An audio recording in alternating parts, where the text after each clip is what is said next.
Pakinggan natin ang pagbasa mula sa Aklat ng Mateo, unang kabanata, talata 18 hanggang 23. Naganap ang kapanganakan ni Hesukristo sa ganitong kapamaraanan. Si Maria na kanyang ina ay naipagkasundong maikasal kay Jose. Ngunit bago pa man sila magsama, na lamang nagdadalang tao siya sa pamamagitan ng banal na espiritu.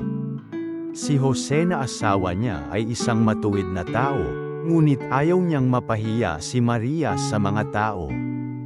Kaya palihim niyang tinapos ang kasunduan niyang magpakasal sa kanya.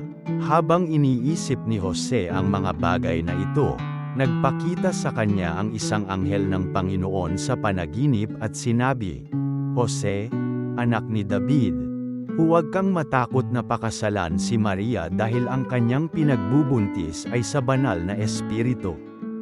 Isisilang niya ang isang anak na lalaki at papangalanan mo siyang Jesus, sapagkat ililigtas niya ang kanyang mga tao mula sa mga kasalanan nila." Nangyari ang lahat ng ito upang matupad ang mga sinabi ng Panginoon sa pamamagitan ng propeta, na nagsasabi, "Masdan ito, magdadalang tao ang isang birhen at magsisilang ng isang lalaki at tatawagin nilang Emmanuel, na nangangahulugang, kasama natin ang Diyos." Pagpalain nawa tayo ng salita ng Diyos.